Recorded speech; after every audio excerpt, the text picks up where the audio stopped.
నమస్కారాలు హైదరాబాద్, नमस्कारालू कॉकरोचेस, झूले झूले हैदराबाद में मुझे फूल दिए और मैं लद्दाख से आप लोगों के लिए लाया हूं खातक।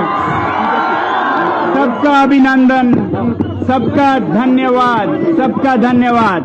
पहले थोड़ा शांति के लिए हम एक नारा देंगे, भारत माता की, भारत माता की, भारत माता की। बहुत बहुत धन्यवाद, बहुत बहुत धन्यवाद। अभी आप लोगों ने दो चीजें कही जो मुझे अच्छा नहीं लगा, जो मुझे अच्छा नहीं लगा। पहला ये no I have to look at, मुझे मीडिया और लोगों को दोनों को देखना है। मैं कैलकुलेट करके यहां खड़ा हूं, मैं यहां रहूं या यहां रहूं, ठीक है। तो दो चीजें जो मुझे खास पसंद नहीं आई, वो पहला था शिक्षा मंत्री कैसा हो, सोनम वांगचुक जैसा हो, बिल्कुल पसंद नहीं आया। दूसरा आप लोगों ने कहा सोनम वांगचुक संघर्ष करो, हम तुम्हारे साथ हैं।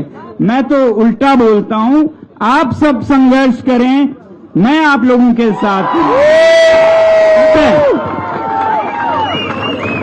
आप लोग जो कह रहे हैं शिक्षा मंत्री की, ये मेरी ना मंशा है, ना लालसा है, ना ही मैं चाहता हूं। मैं चाहता हूं कि आप लोगों में से युवा देश को आगे ले जाएं और मैं या मेरे जैसे लोग आपका मार्गदर्शन करें, आपको रास्ता दिखाएं, आपका साथ दें और आप संघर्ष करें, समझे आप।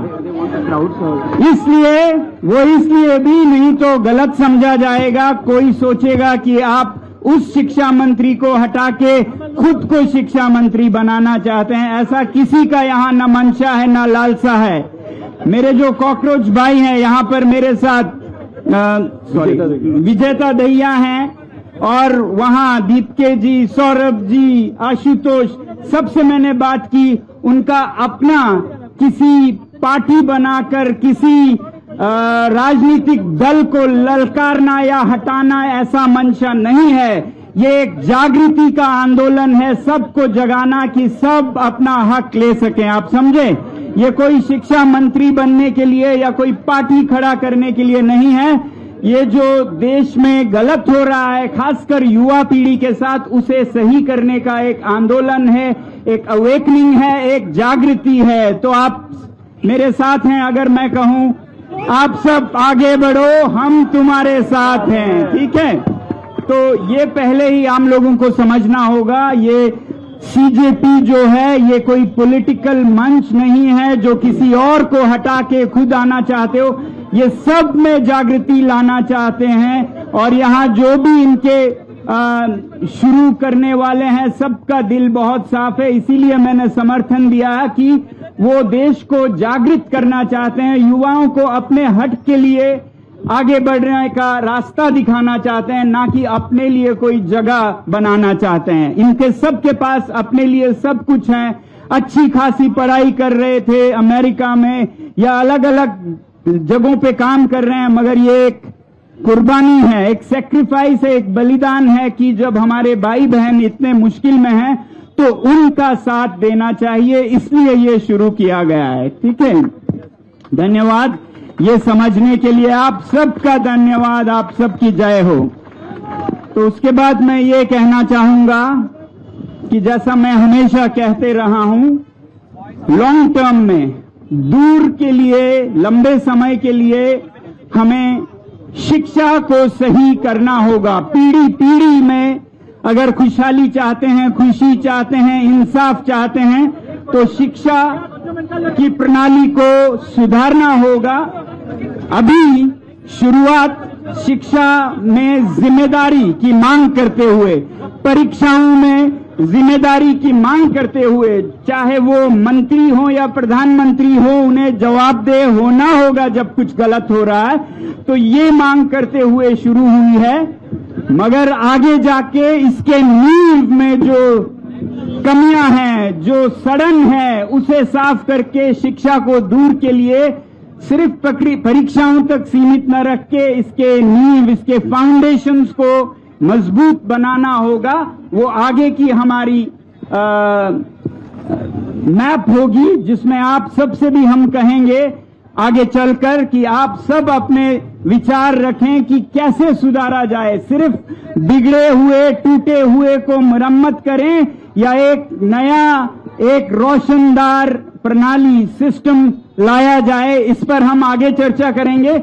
मगर आज सबसे बड़ी आफत जो अभी आन पड़ी है बच्चों पर, वो परीक्षाओं की है, जिसमें कैंसिल हो रहे हैं, जिसमें लीक हो रहे हैं, जिसमें सब कुछ खराब चल रहा है। उसमें जवाबदेही मांग रहे हैं और आगे का सिस्टम भी ठीक करें। दूसरा, मैं हमेशा कहता हूं कि पर्यावरण को हमें ठीक करना होगा कि आगे की पीढ़ियां शिक्षा तो पा लेंगी, मगर सांस भी ले पाएंगे कि नहीं, पानी पी पाएंगे कि नहीं। और ये बात मुझे हैदराबाद को ज्यादा बताने की जरूरत नहीं है, क्योंकि आप लोगों ने बहुत बड़े बड़े अभियान चलाए हैं।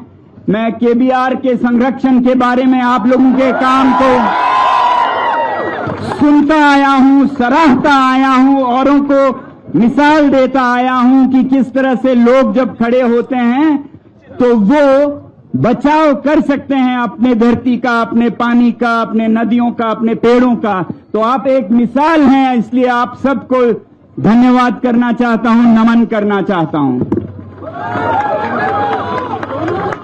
और जो आप कर रहे हैं उसमें लोगों को जिस तरह से आप जोड़ रहे हैं, जागृत कर रहे हैं, वो सबसे अच्छा तरीका है। सरकारें कोई भी हो, किसी राज्य में बीजेपी की सरकार होगी, कहीं कांग्रेस की होगी, वो ये सोचते हैं कि ये लोग खुश होंगे अगर हम कंक्रीट से भर दें शहरों को, अगर हम सारे जंगल काट के कंक्रीट भर दें तो ये खुश होंगे। वो ये सब करते क्यों हैं? करते इसलिए कि उनकी गलत धारणा है कि लोग खुश होंगे।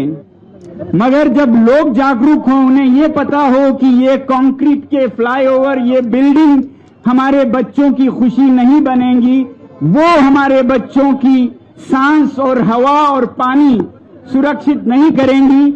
और जब सब लोग ऐसा समझने लगे तो फिर उनके चाल चलन बदलेगी। तो आपका जो तरीका है, सभी लोगों ने मिलके, चाहे जिस पार्टी की सरकार हो, उसका विरोध करके अपने जंगलों को, अपने पेड़ों को, अपने नदियों को बचाया है, वो जरूरत है आज की। और फिर कह रहा हूं, इसमें लोग जब मिलके आवाज उठाएं तो ये सफल होता है, ये आप लोगों ने दिखाया है। इसके लिए आप सभी का बधाई देता हूं। तो पहला, शॉर्ट टर्म में शिक्षा और पर्यावरण हमारी सख्त जरूरत है। लॉन्ग टर्म में हमें इसके नींव ठीक करने होंगे, और उससे भी पहले इसका नींव ठीक करने के लिए भी हमें शॉर्ट टर्म में चाहिए फंक्शनल डेमोक्रेसी। ऐसी लोकतंत्र जो काम करती हो, जिसमें लोगों की आवाज सुनी जाती हो, जिसमें लोग भयभीत नहीं हो, डरे हुए नहीं हो। मुझे नहीं पता आपके यहाँ हैदराबाद में कैसा है, मगर जिस राज्य में जाता हूं, जिस राजधानी में जाता हूं, जिस शहर में जाता हूं, दिल्ली में जाता हूं, सब जगह लोग डरे हुए मिलते हैं मुझे, सब डरे हुए मिलते हैं। यहां तक कि एक मेरे दोस्त प्रदर्शनों में, शांतिपूर्ण प्रदर्शनों में आ नहीं पा रहे थे, क्योंकि उनको डर है कि उनके बच्चे के स्कूल एडमिशन को क्या ना कर दे अगर कोई उन्हें देख लेगा। तो इतने डर में जीने की क्या जरूरत है? ये बिल्कुल शेम और शर्म की बात है। अगर भारत जैसे लोकतंत्र में, दुनिया के सबसे बड़े लोकतंत्र में रहकर राष्ट्र की राजधानी या राज्यों की राजधानी में लोग इतने डरे हुए हैं कि वो एक शांतिपूर्ण प्रदर्शन में, जो कि हमारा संवैधानिक अधिकार है, उसमें भाग लें, तो उन पर क्या बीते, उनके घर पर क्या बीते, उनके बच्चे के स्कूल एडमिशन पर क्या बीते, इतना डर हो तो फिर ये लोकतंत्र कैसे हुआ? फिर तो चीन क्या बुरा है, नॉर्थ कोरिया क्या बुरा है, अगर ऐसे ही डर डर के जीना है तो। इसलिए हम भारत को बनाए भय मुक्त भारत, भय मुक्त। Fear free India. ये जरूरत है आज के डेमोक्रेसी को फंक्शनल होने के लिए कि सब लोग निडर हों, निर्भीक हों, अपनी आवाज उठा सकें, तब तो हम लोकतंत्र में हैं, वरना हम लोकतंत्र में नहीं है। शायद हमारे देश को या तो लोकतंत्र के हिसाब से लोगों को बोलने का हक देना चाहिए या ये घोषणा कर देनी चाहिए कि हम लोकतंत्र नहीं हैं, हम एक टोटलिटेरियन स्टेट हैं। या वो कहें, नहीं कहेंगे तो फिर लोगों को आजादी दीजिए, सोचने का अधिकार, बोलने का अधिकार। कुछ बोलने पर पुलिस स्टेशन से फोन आए, आपके तहकीकात हो, ऐसा एक लोकतंत्र में नहीं होता है। तो ये मुझे लगता है आज की सबसे जरूरत ये है कि हम लोकतंत्र को, डेमोक्रेसी को कारगर बनाएं, फंक्शनल डेमोक्रेसी बनाएं। और ऐसे ही घृणा मुक्त भारत, हेट फ्री इंडिया, आज हम एक दूसरे को जी घृणा मुक्त भारत, भय मुक्त भारत, जहां डर नहीं हो किसी का और जहां नफरत नहीं हो किसी से। ये नफरत के बीच में हम दुनिया में सबसे पीछे पड़ेंगे। एक दल दूसरे दल से शायद आगे जाए, एक राज्य दूसरे राज्य से आगे जाए, मगर दुनिया के बाजार में भारत सबसे पीछे रहेगा। यही वजह है कि सिंगापुर जैसे देश आज बहुत आगे हैं, तो इसलिए हैं क्योंकि उन्होंने आज से कोई 50 साल पहले घृणा को पीछे धकेला। वरना आपको पता है सिंगापुर जो आज दुनिया का सबसे नंबर 1 प्रति व्यक्ति आय में है, वो भारत के बराबर नहीं, उससे भी पिछड़ा हुआ देश था, जहां 60 के दशक में मजहबी दंगे होते थे, कम्युनल राइट्स होते थे मलयज और चाइनीज के बीच में। मगर उन्होंने एक सबक सीखा और इस तरह से उसके बाद मैनेज किया कि आज किसी को याद भी नहीं है कि मैं मलय हूं या मैं तमिल हिंदू हूं या मलय मुसलमान हूं या चाइनीज बुद्धिस्ट हूं या क्रिश्चियन हूं। किसी को कुछ खबर नहीं है, सबको ये खबर है कि हमारा देश सबसे महान है, विश्व गुरु बन गया है, वो सिंगापुर कहता है। और भारत चाहता है तो रास्ता घृणा मुक्त भारत है, भय मुक्त भारत है। ये मैं आज आप लोगों से कहना चाहूंगा। अगर ऐसा करेंगे तभी हम ये सारे मुद्दे हल कर पाएंगे, वो चाहे शिक्षा का हो, बिना डर के हम बोल सकें, गलत हो रहा है तो उसकी जिम्मेदारी मांग सकें, उसका इस्तीफा मांग सकें, त्याग पत्र मांग सकें। कोई गलत नहीं मांग रहे हैं, कोई चांद सितारे नहीं मांग रहे हैं। कोई भी गलती हो तो कोई भी जवाबदेह सरकार, संवेदनशील सरकार, उसमें जवाबदेही लाना चाहते हैं। तो मुझे उम्मीद है कि हमारे प्रधानमंत्री जी भी चाहते होंगे कि मेरी सरकार संवेदनशील हो, मेरी सरकार जवाबदेह हो। तो जब इतने करोड़ों युवाओं पर असर हुआ और वो एक मांग कर रहे हैं तो उसे उन्हें पूरा कर देना चाहिए। ये मेरी आग्रह है उनसे, आग्रह है, ताकि ये और बड़ा और एक और आंदोलन, बड़ा प्रदर्शन ना बन पाए। मैं अभी भी इसे एक आग्रह की तरह देखता हूं, जो बाद में एक बड़ा प्रदर्शन बन सकता है। तो जवाबदेही लानी होगी शिक्षा में और हर मंत्रालय में। तो आज मैं आप लोगों से ज्यादा ना कहते हुए यही कहने आया हूं कि हमें दूर के भारत के लिए शिक्षा और पर्यावरण, शिक्षा तो हम समझ सकते हैं, पर्यावरण भी मैं कह रहा था आप लोग बहुत समझ सकते हैं। जब हम अपने पेड़ों को काट दें, हवा साफ जो मिलती है वो खत्म कर दे, पानी पीने का साफ ना हो हमारे बच्चों के लिए, उसे हम विकास नहीं कह पाएंगे, उसे हम विनाश ही कह पाएंगे, चाहे हम जितने भी शिक्षित हों।